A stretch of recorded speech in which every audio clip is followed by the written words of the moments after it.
원일이TV 136번째 이야기입니다. 이른바 검언유착 의혹으로 수사를 받던 채널A의 이동재 전 기자가 결국 구속이 됐습니다. 수사를 해온 서울중앙지검은 예고했던 대로 영장을 쳤던 거고, 영장 심사를 맡은 서울중앙지법의 판단이 궁금했는데 김동현 영장전담 부장판사가 구속 수사가 필요하다면서 영장을 발부했습니다. 적용된 혐의가 강요 미수죄인데 영장 발부 사유가 참으로 이례적입니다. 광범위하게 증거를 인멸했다. 이건 흔히 나오는 표현이니까 그렇다 치고 다음 문장이 눈에 띕니다. 언론과 검찰의 신뢰 회복을 위해서라도 구속 수사가 불가피하다. 검찰 고위직과 연결해서 피해자를 협박하려고 했다고 의심할 만한 상당한 자료들이 있다. 그러니까 김동현 부장판사는 이 사안의 본질을 검언유착으로 명확히 규정을 한 것 같습니다. 구속영장 실질심사도 일종의 재판입니다. 구속 판단도 판결이니까 일단 존중돼야 한다고 저는 생각을 합니다. 그런데 법원의 판단을 존중하는 것하고 판결에 대한 논리적 지적은 별개라는 전제 아래 몇 가지 쟁점을 여러분과 함께 따져보고자 합니다. 첫째, 강요죄도 아닌 강요 미수죄로 구속된 사례가 있는가? 일부 언론의 통계 기사가 났길래 인용을 해보겠습니다. 지난 1월부터 5월까지 강요죄로 구속된 피의자는 통계상 1명이더군요. 성폭력 범죄가 관련된 피의자입니다. 상대적으로 혐의가 더 가벼운 강요 미수죄에 대한 구속 통계 대검에서 따로 집계조차 안 하고 있습니다. 강요죄 구속이 1명이니까 강요 미수 구속자는 이동재 전 기자가 첫 사례로 보는 게 맞는 것 같아요. 그래서 법조계에선 이례적인 구속영장 발부다 이런 반응이 나오고 있는 겁니다. 전례가 있다 없다는 이건 본질적 논점이 아니죠. 핵심은 영장 발부 사유에 담겨 있다고 봅니다. 판사는 기자와 함께 현직 검사장을 지목을 했습니다. 기자와 연결된 걸로 보인다. 현직 검사장이. 이건 윤석열 검찰총장의 측근인 한동훈 검사장을 콕 찍어서 지목을 해준 겁니다. 영장을 청구한 서울중앙지검의 주장, 그 논거를 영장 담당 판사가 친절히 설명해 준 걸로 풀이를 해봅니다. 이동재 기자가 친노 인사인 이철 전 밸류 인베스트 코리아 대표한테 편지를 보냈고 그의 대리인을 자처한 제보자 X, 지모 씨를 만났고 한동훈 검사장과의 친분을 내세웠다. 그러니 검언유착이다. 이 논리를 영장심사 판사가 인정해 준 겁니다. 이건 한동훈 검사장을 피의자로 전환해서 수사를 하고 있는 서울중앙지검 정진웅 형사 1부장팀한테 향후 수사의 명분을 직접 판사가 제공해 준 거나 마찬가지예요. 그리고 마지막으로 이 대목, 검찰과 언론의 신뢰 회복을 위해서라도 구속 수사가 불가피하다. 이렇게 검찰 수사의 명분을 잘 정리를 해줬습니다. 구속영장을 발부하면서 판사가 수사의 최종 목적과 의미까지 이런 식으로 친절하게 설명해 주는 거 저는 처음 봅니다. 김동현 부장판사는 범위를 넘어섰습니다. 검찰과 언론의 신뢰를 회복하기 위해서라도 구속수사 필요하다 했어요. 그럼 그렇게 큰 시각으로 영장을 발부했다면 왜 사건의 전체를 보고 판단하지 않았을까? 이 의문을 제기하는 거예요. 이 사건은 검언유착과 권언유착 두 의혹이 동전의 앞뒷면으로 존재하는 사건이죠.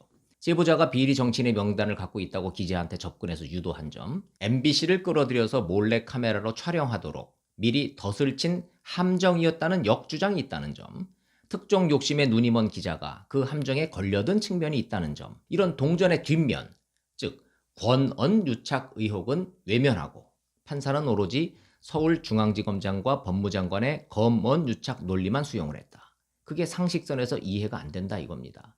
판사야 나는 그런 거는 모르겠고 영장만 보고 법에 따라서 판결했다고 하겠죠. 그렇다면 강요 미수죄 적용 딱 이거 하나만 말을 하던가. 검찰과 언론의 신뢰 회복을 위해서라도 구속이 필요하다고 그랬으니 뭔가 앞뒤가 안 맞는다 이 말을 하고 있는 겁니다. 그래서 법조계의 지배적인 평가는 법리보다 정치적 사안임을 고려한 판단이었다 이런 평가가 나오고 있는데 법원이 왜 법리가 아닌 정치적 판단을 하는가 이건 나중 문제로 돌리겠습니다. 이 사건은 향후 어떻게 전개될 것인가 그게 더 시급한 문제이기 때문이에요. 황희석 열린민주당 최고위원이 이동재 기자 구속영장 발부된 직후에 페이스북에 글을 올렸습니다. 지난 2월 윤석열 검찰총장이 신라젠 수사팀 보강을 지시했다라는 기사를 공유하고 거기다가 글을 게시한 거예요. 의미심장합니다. 보겠습니다. 윤 총장은 왜 갑자기 신라젠 수사를 강화하라고 지시했을까? 왜 하필 이 지시를 하고 얼마 지나지 않은 2월 13일 한동훈 검사장이 근무하던 부산 고검을 방문했을까? 제일 중요한 쟁점으로 그런 논의와 기획에 대해 한동훈은 윤석열 총장에게 보고하거나 협의하지 않았을까? 정답은 머지않아 밝혀질 것이라고 믿는다. 이른바 제보자 X라는 지모 씨가 MBC의 사건을 보도하기 전에 페이스북에 사진을 올린 적이 있죠. 황희석, 최광욱 두 사람의 사진을 올리고 이제 둘이서 작전 들어갑니다. 이런 글을 썼습니다. 당시 제보자 X 지 씨의 변호인이 바로 황희석 열린민주당 최고위원이었어요. 수사가 어떻게 진행될지 이성윤 지검장이 지휘하는 서울중앙지검은 한동훈 검사장에 대해서도 구속영장을 청구할 것이다. 이런 예측이 나오는데 가능성 이제 매우 높아졌습니다. 추미애 법무장관이 지휘권 발동으로 윤석열 검찰총장의 손발을 다 꽁꽁 묶어놨죠. 검찰총장이 막을 방법이 없습니다. 이미 식물총장입니다. 다음 주에 대대적인 2차 검찰 인사가 예고돼 있습니다. 추미애 장관이 인사 원칙을 밝혔어요. 그동안 소외된 채 묵묵히 고생하던 형사부 검사들을 중심으로 공평하게 인사하겠다. 한동훈 검사장 같은 특수통만 챙겼다라는 윤석열 총장을 더 고립시킬 인사가 될 거라는 거, 이거 온 세상이 다 아는 내용입니다. 한동훈 검사장까지 잡으면 다음 타겟은 윤석열 총장이 되겠죠. 측근 감싸기 구실로 압박하는 데 그치지 않을 겁니다. 감찰 혹은 직권남용 수사하겠다고 나설지도 모를 상황이에요.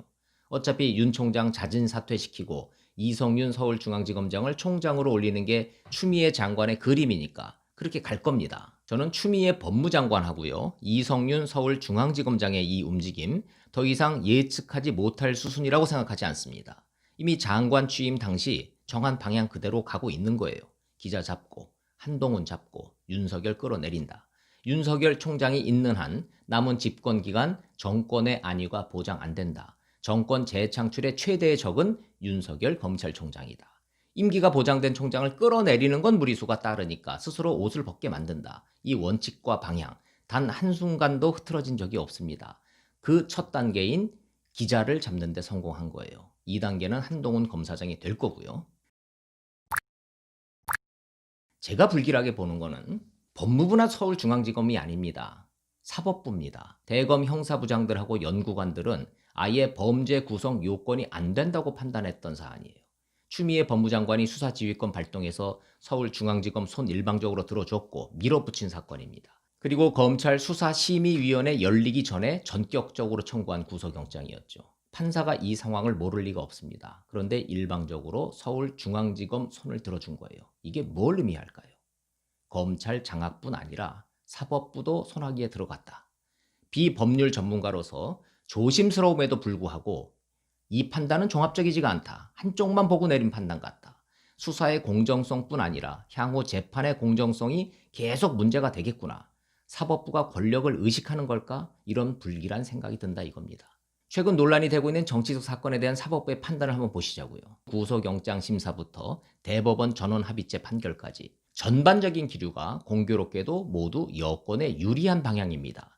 결과만 놓고 보면 그렇습니다. 우연이라고 치기에는 너무 많고 너무 공통적입니다. 이재명 지사 대법원 파기환송, 거짓말한 건 맞는데 선거를 하다 보면 그 정도 소극적 거짓말 봐줄게 이거였고, 은수미 성남시장 대법원 파기환송, 조폭 스폰 받은 건 맞는데 정치를 하다 보면 그럴 수도 있으니까 앞으로 조심해라 이거였고, 유재수 부산경제부시장 집행유예 5천만 원 돈 받아 먹은 건 맞는데 일단 집에 가서 반성하고 근신해라 이거였고, 김경수 경남지사 파주 드루킹 사무실 간 건 맞는데 닭갈비 먹느라 댓글 조작 기계 돌리는 건 못 봤다는 거지. 그래? 그럼 처음부터 다시 재판 시작. 선거사범 6개월 내 판결 원칙이야 뭐 어차피 넘긴 거니까 어쩔 수 없는 거고 일단 풀어줄 테니 도정 열심히 하시고 재판은 천천히 진행합시다. 조국 정경심 재판? 조카가 나쁜 놈이었네.